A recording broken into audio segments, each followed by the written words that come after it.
أعوذ بالله من الشيطان الرجيم بسم الله الرحمن الرحيم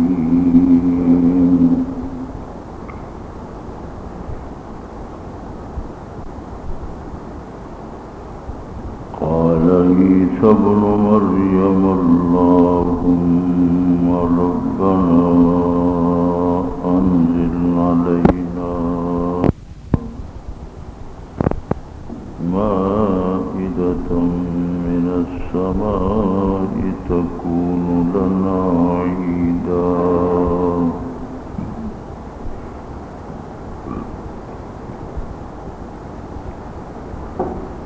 لأولنا وآخرنا وآية منك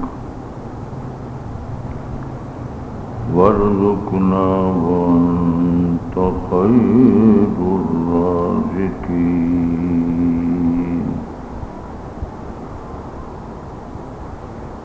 قال الله إني منزلها عليكم فمن يكفر بعد منكم فإني أعذبه عذابا لا أعذبه أحدا من العالمين اللهم صل على محمد وعلى آل محمد كما صليت على إبراهيم وعلى آل إبراهيم إنك حميد مجيد اللهم بارك على محمد وعلى آل محمد كما باركت على إبراهيم وعلى آل إبراهيم إنك حميد مجيد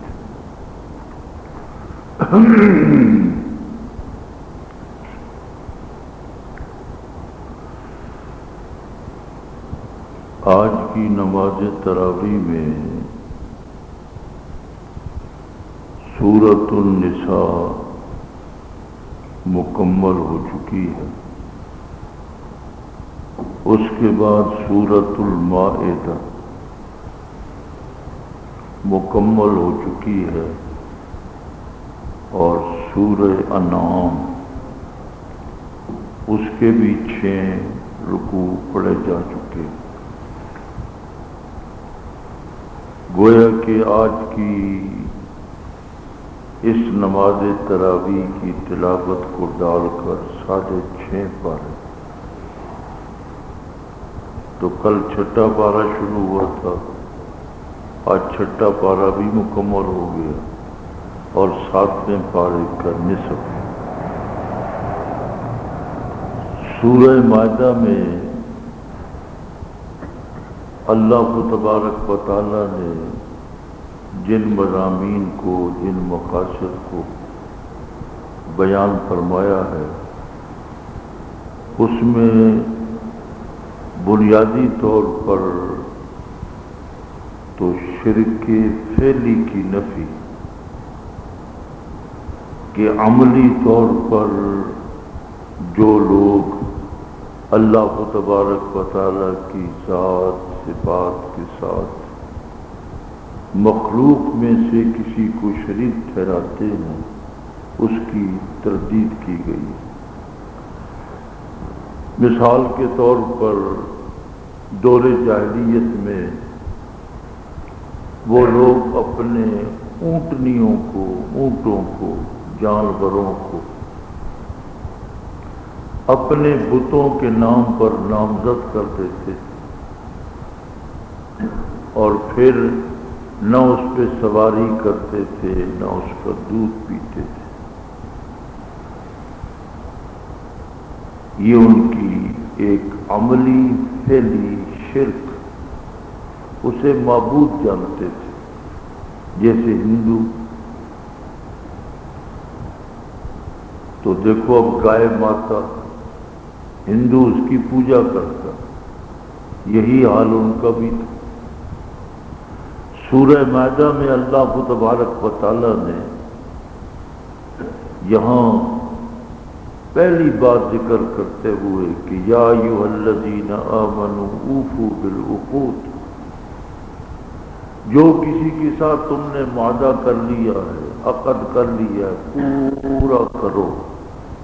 اور تمہارے لیے بہیمۃ الانعام احلت لکم بہیمۃ الانعام، جتنے جانور بھی ہیں جب اللہ نے تمہاری خدمت کے لیے سواری کے لیے پیدا فرمائے ہیں، تم سواری کرو۔ جو دودھ والے جانور ہیں ان کا دودھ پیو، تمہارے لیے حلال ہے، تم اپنے طور پر ان کو حرام جانتے ہو، یہ غلط ہے۔ اس کے ساتھ ساتھ ہی وہ اللہ کے شعائر کو اپنے لیے حرام سمجھتے تھے۔ اسی طرح حرمت کا مہینہ یعنی محرم کے مہینے میں، اور اس کے ساتھ ساتھ ہی قربانی کا جانور، اور پھر قربانی کے جانوروں کی کئی قسمیں ہیں۔ کچھ ایسے قربانی کے جانور بھی ہوتے تھے کہ گھروں سے چلا کر لے جاتے تھے، گلے میں قلادہ ڈالتے تھے کہ یہ بیت اللہ کا جانور ہے۔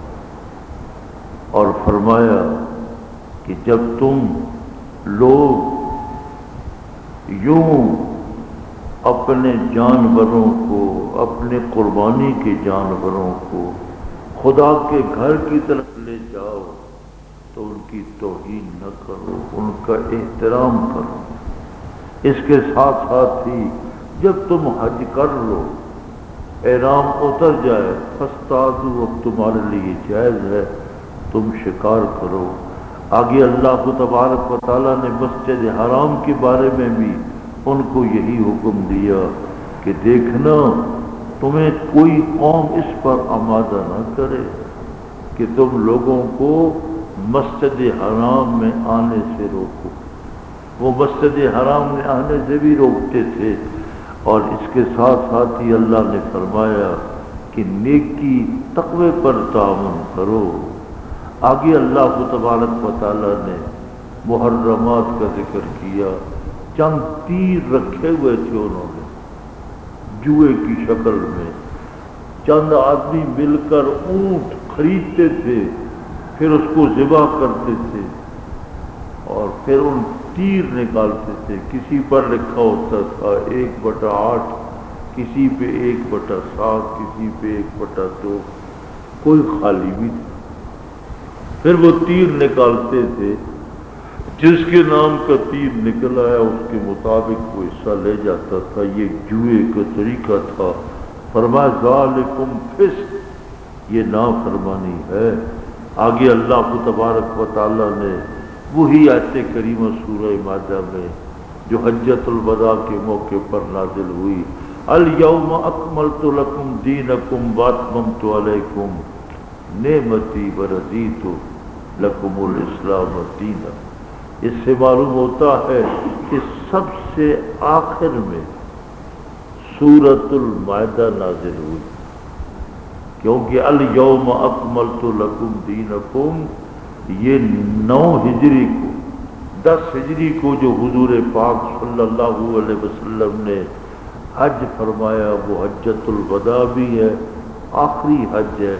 اسی حج کے موقع پر میدان عرفات میں یہ آیت کریمہ اتری تھی، الیوم اکملت لکم دینکم واتممت علیکم نعمتی ورضیت لکم الاسلام دینا۔ اس کے ساتھ ساتھ ہی امر مصلح نماز کا ذکر آ گیا۔ نماز سے پہلے طہارت، کہ دیکھو جب نماز کا وقت آ جائے تو پھر اذا قمتم الی الصلاۃ فاغسلوا وجوہکم، تو وضو کے جو 4 فرض ہے وہ قرآن پاک نے ذکر فرما دیے کہ وضو کر کے پھر نماز پڑھو۔ ہاں اگر تم بیمار ہو یا مسافر ہو اور تمہیں پانی میسر نہیں تو پھر تم تیمم فتیمموا صعیدا طیبہ، لیکن تیمم میں دو ہی رکن ہے، ایک ہے چہرے کا مسح اور ایک ہے بازوؤں کا مسح، خواہ حدث اصغر ہو خواہ حدث اکبر ہو۔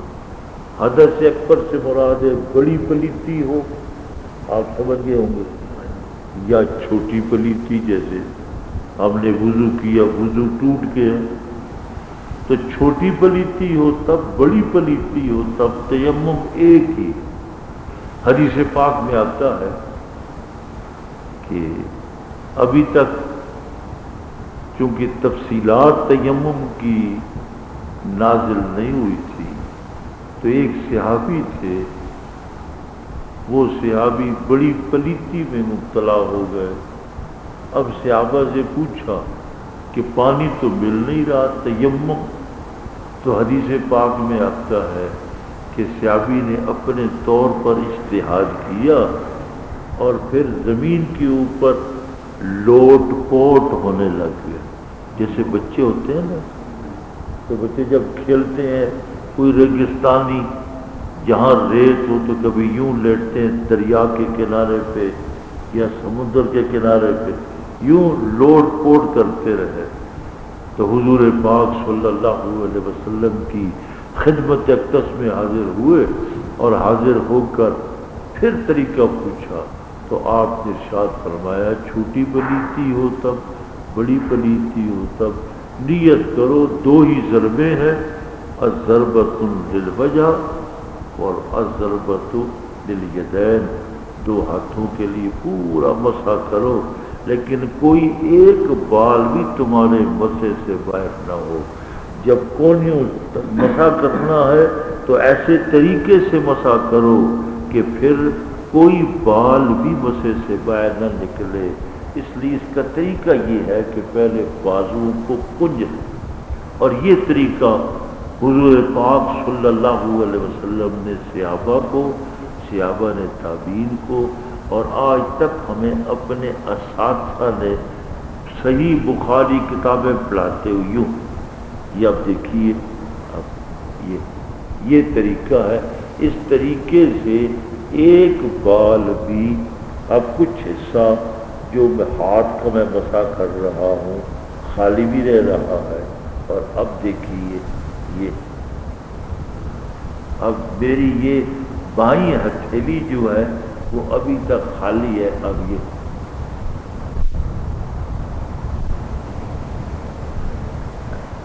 اس طریقہ سے دیکھا گیا ہے کہ کہیں عید کی نماز ہو یا جنازہ ہو تو لوگ کیا کرتے ہیں، جلدی سے تیمم، تو وہ بازو بھی نہیں اٹھاتے، ایسی ضربے لگائی، یوں کر لیا ایسے، یہ کوئی تیمم نہیں ہوا۔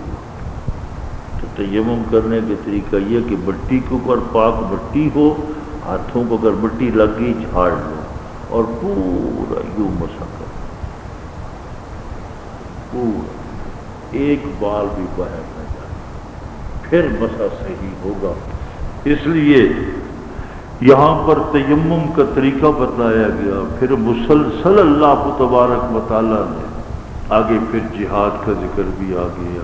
حضرت موسیٰ علیہ السلام کہ لو جی یہاں بیت المقدس میں عمالقہ لوگ ہیں، فیہا قوم جبارین وَإِنَّا لَن نَدْخُلَهَا، وسیلہ تلاش کرو۔ وسیلہ کیا؟ یہی اعمال، نماز بھی وسیلہ ہے، روزہ بھی وسیلہ ہے، حج بھی وسیلہ ہے، جتنے نیک اعمال ہیں یہ وسیلہ توسل تقرب الی اللہ، ان سے اللہ کا تقرب حاصل ہوتا ہے۔ اس لیے فرمایا کہ ہاں قیامت کے دن وہ کافر فدیہ دینا چاہیں گے، لیکن اللہ پاک ان کا کوئی فدیہ قبول نہیں کرے گا۔ چور کی سزا بھی آ گئی، فرمایا اس کے ہاتھ کاٹ تو فَقْطَعُوا أَيْدِيَهُمَا۔ اس کے ساتھ ساتھ ہی اللہ تبارک و تعالیٰ نے حضرت عیسیٰ علیہ السلام کا ذکر فرمایا کہ حضرت عیسیٰ علیہ السلام کو اللہ نے انجیل عطا کی تھی، انجیل کے مطابق فیصلہ کرتے تھے، اور ان سے کہتے تھے اے انجیل والو، جو اللہ نے حکم نازل کر دیا ہے اس کے مطابق ہی تم عمل کرتے چلے جاؤ۔ آگے اللہ پاک نے فرمایا کہ ایمان والو، جن لوگوں نے تمہارے دین کے ساتھ ٹھٹھا کیا، مذاق کیا، ان کو کبھی تم دوست نہ بناؤ۔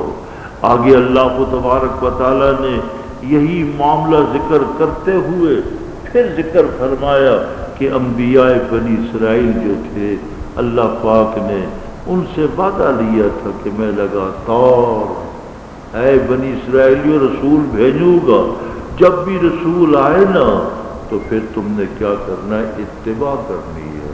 لیکن جب رسول آیا کسی کی تکذیب کی، وَفَرِيقًا يَقْتُلُونَ، کسی نبی کو انہوں نے قتل کرنا شروع کر دیا۔ اللہ تبارک و تعالیٰ نے پھر مسئلہ توحید حضرت عیسیٰ علیہ السلام کی زبان سے لقد کفر الذین قالوا ان اللہ ثالث ثلاثہ، چونکہ عیسائیوں نے پھر 3 خدا بنائے، حضرت عیسیٰ، حضرت مریم اور روح القدس، تینوں کا مجموعہ۔ جب ان سے پوچھا جاتا ہے کہ میاں یہ 3 بھی مانتے ہو، توحید بھی، تو وہ کہتے ہیں التثلیث فی التوحید، التوحید فی التثلیث۔ یہ آج تک اس جملے کا مطلب وہ نہ سمجھ سکے کہ ایک تو 3 میں پایا جاتا ہے، کیونکہ 3 اکائیوں کا نام ہے، لیکن التثلیث فی التوحید 3 ایک میں یہ کیسے ہے؟ اس لیے فرمایا کہ وما من الہ الا الہ واحد وان لم ينتہوا، اگر تم اس سے باز نہیں آؤ گے تو سخت عذاب ملے گا۔ آگے اللہ نے فرمایا کہ پاکیزہ چیزوں کو تم حرام نہ کرو، جن چیزوں کو اللہ نے تمہارے لیے حلال کر دیا ہے تو ان کو حلال ہی جانو۔ پھر سورہ مائدہ میں سب سے آخر میں یہاں پر حرمت شراب والی آیت، اللہ پاک نے شراب کی حرمت 3 آیتیں ہیں سورہ بقرہ میں۔ سب سے پہلے اللہ نے فرمایا کہ ہاں اس میں کچھ نفع بھی ہے کچھ نقصان بھی ہے، لیکن سورہ مائدہ کی یہ آیت یہاں واضح حرمت آ گئی، انما الخمر والمیسر والانصاب والازلام رجس من عمل فاجتنبوہ۔ حدیث پاک میں آتا جب یہ آیت کریمہ اتری تو اس وقت حضور پاک صلی اللہ علیہ وسلم نے صحابی کو بلایا، فرمایا جاؤ مدینہ طیبہ کی گلی کوچے میں اعلان کر دو کہ لوگو الا وان الخمر قد حرمت، اللہ نے شراب کو حرام کر دیا۔ تو حدیث پاک میں آتا ہے کہ ایک محفل لگی ہوئی تھی، جیسے ہمارے ہاں کسی کو چائے پر بلا لیا تو چائے کا دور چلتا ہے نا، تو اس زمانے میں وہ شراب کا دور چلتا ہے۔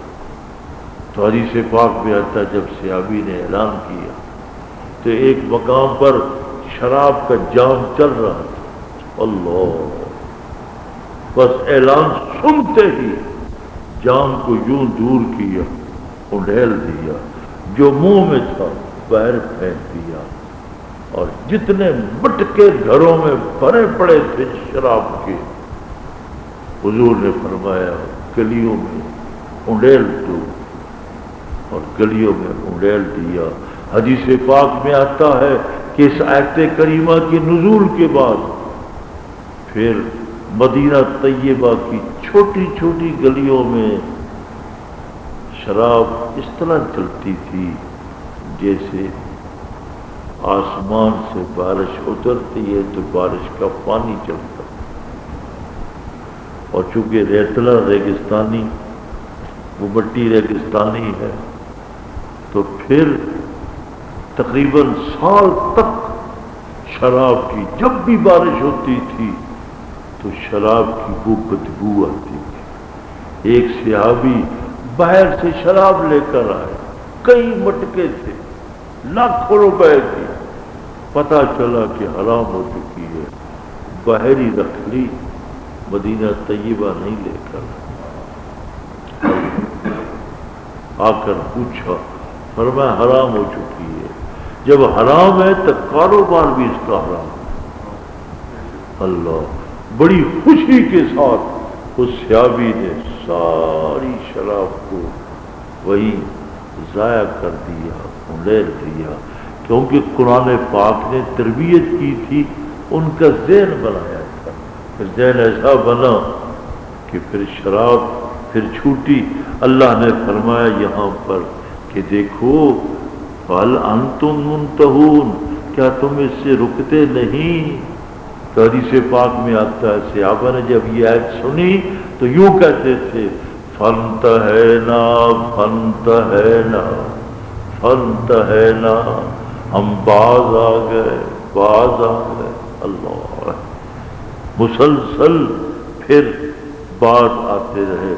آخر میں اللہ نے میں نے جو آیات پڑھی تھی، حضرت عیسیٰ علیہ السلام کی قوم کہنے لگی ہم پکی پکائی روٹی کھائیں، ہم سے نہ آٹا گوندا جاتا ہے، نہ سالن پکتا ہے، نہ روٹی پکتی ہے، پکی پکائی روٹی۔ تو جب سے پکی پکائی روٹی کا نعرہ لگا تو روٹی بڑی مہنگی ہو گئی۔ روٹی بڑی، تو آج سے 25-26 سال پہلے، 30 سال پہلے ہمارے ملک میں پکی پکائی روٹی تنور لگ جائیں گے جیسے روس میں لوگوں کو روٹیاں ملتی ہیں، تو پھر روٹی مہنگی ہوگی۔ اس سے پہلے روٹی بڑی سستی، بہت سستی تھی۔ تو ہم اس زمانے میں لاہور پڑھتے تھے تو 1 روپیے کی کلو کھانڈ ملتی تھی۔ سن 1965 میں تو گورنر امیر خان کا دور تھا، تو 1 روپیہ 25 پیسے کھانڈ مہنگی ہوگی، لوگوں نے جلوس نکالا۔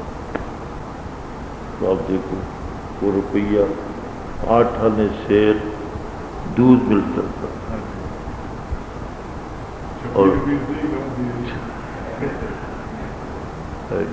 اور 4 آنے کلو دودھ، 8 آنے کلو دودھ، اور وہ بھی خالص۔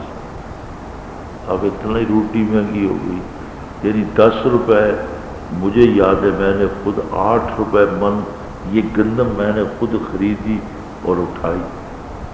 تو آپ تو جو مجھ سے کوئی عمر میں بڑا ہے تو اس سے پہلے جو ہے 1 روپے کی 20 سیر گندم ملتی تھی، روپیہ بڑا مشکل تھا۔ اب ظاہر ہے کہ روپیہ اتنا عام ہو گیا۔ تو اس وقت دیکھو نا ریال، اس زمانے میں ریال جو تھا، ہمارے پیسے کی قدر و قیمت تھی، ڈالر بھی پیچھے تھے، یہ پاؤنڈ بھی۔ اب دیکھو پاؤنڈ تو برطانیہ کا دور تھا، اب اس وقت 106 روپے کا، 108 روپے کا پاؤنڈ کا بھاؤ، 108 روپے۔ تو وہ پاؤنڈ اور ہمارا پاکستان کا روپیہ یہ بالکل برابر ہے، لیکن ہم کتنے پیچھے رہ گئے۔ وہ وہیں ان کی اقتصادیات، معاش یہاں سے لوٹ کر سب لے گئے۔ اس لیے اللہ پاک نے یہاں ذکر فرمایا کہ وہ قوم کہنے لگی پکا پکایا کھانا، نہ ایسا نہ کہا، پکا پکایا کھانا نہیں، فرمایا نہیں، ضد کرنے لگ گئے۔ اللہ نے فرمایا تم سے ناشکری ہو جائے گی، اگر ناشکری ہو گئی تو پھر فَإِنِّي أُعَذِّبُهُ عَذَابًا لَا أُعَذِّبُهُ أَحَدًا مِنَ الْعَالَمِينَ، پھر ایسا عذاب ملے گا دنیا میں کسی کو عذاب نہیں ملا۔ کہ لیکن نہیں، کچھ ہو جائے، ہم نے پکا پکایا کھانا کھانا۔ حضرت عیسیٰ علیہ السلام نے دعا کی، اللہ آپ بھی اپنے لیے بھی دعا کر لیں، ہے تو دعا ہی ہے، اللہ سے آپ بھی مانگے، میں بھی پڑھتا ہوں آپ بھی پڑھیں، اللہ ہے نا رزق دینے والا تو وہی اللہ۔ جس رب نے معدہ بنی اسرائیلیوں کے لیے اتارا تو وہ رب آسمان سے ہم اس طرح پکا پکایا کھانا تو نہیں چاہتے، لیکن اپنے لیے رزق تو میں بھی چاہتا ہوں، آپ بھی چاہتے ہیں۔ اس لیے حضرت عیسیٰ علیہ السلام نے دعا کی، اللہم ربنا انزل علینا مائدۃ من السماء، اے اللہ تو ہمارا رب ہمارے لیے بھی آسمان سے دسترخوان نازل فرما۔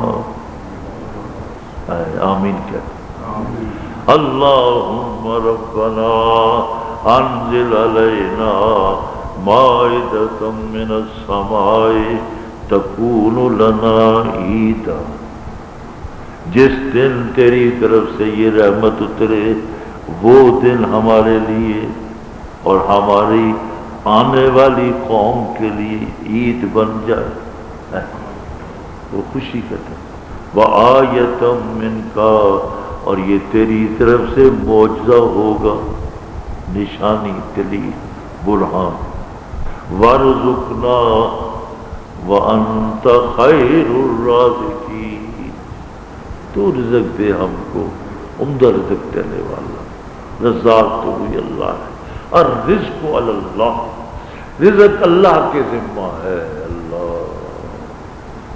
اس کی اپنی تقسیم ہے۔ جب دعا کی تو اللہ کریم نے پھر نازل فرما دی۔ حدیث پاک میں آتا ہے کہ آسمان سے یوں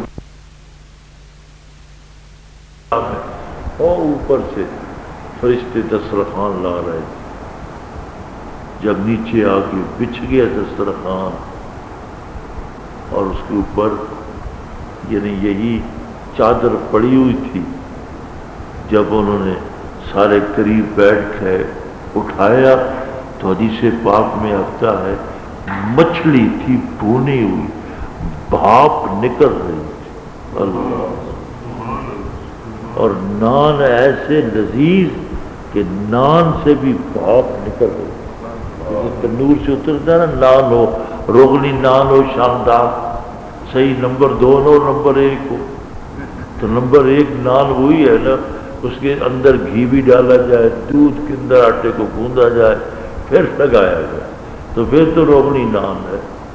اس لیے جب انہوں نے نان کھایا فرمایا دیکھو کھا لو، جو بچ جائے دسترخوان آسمان کی طرف چلا جائے، جتنا مرضی کھا لو۔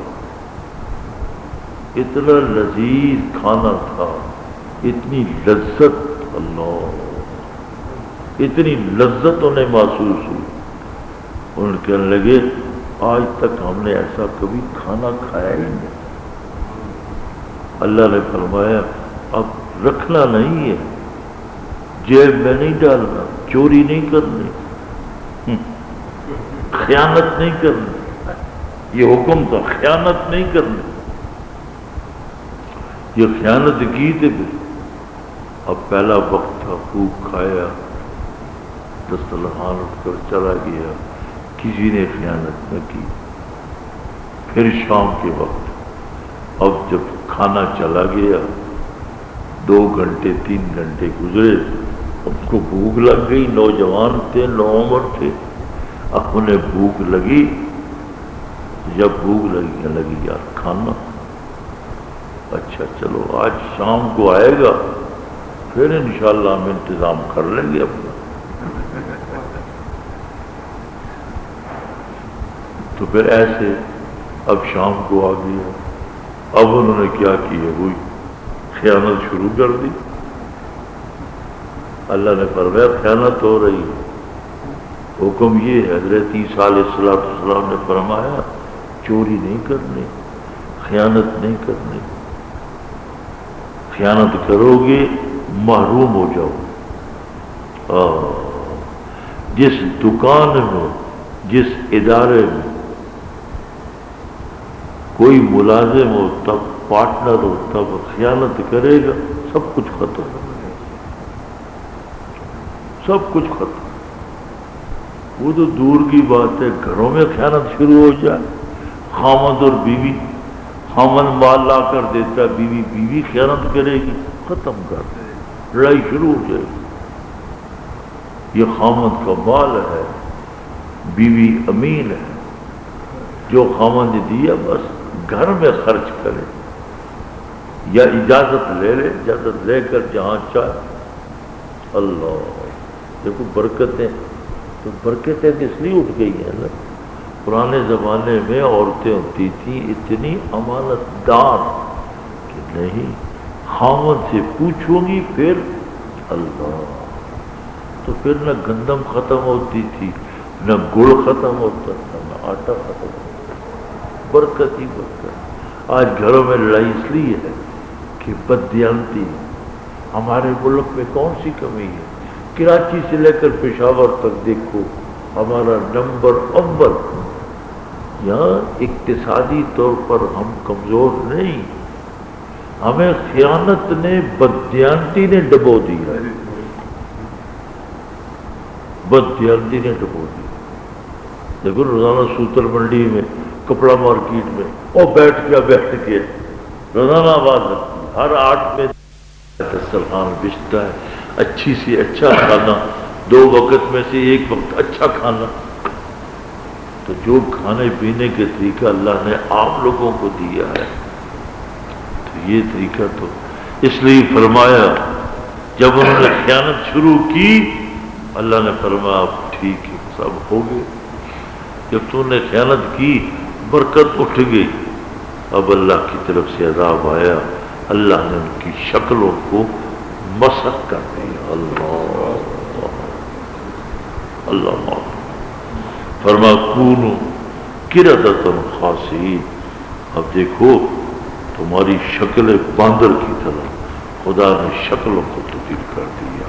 وما علینا الا البلاغ، اللہ پاک ہم سب کو امانت دار، دیانت دار، یا اللہ ہمارے ملک میں امانت پیدا فرما، دیانت پیدا فرما، گھر گھر، بستی بستی، محلہ در محلہ، شہر در شہر، صوبہ در صوبہ، ہمارے ملک میں بڑے لوگوں سے لے کر چھوٹے تک، چھوٹوں سے لے کر بڑے صدر تک، اسمبلی تک، سب کو دیانت دار، امانت دار بنا۔ امانت و دیانت کے ساتھ اس ملک کو اے اللہ چلنے کی توفیق عطا فرما۔ صلی اللہ تعالی علیہ وسلم۔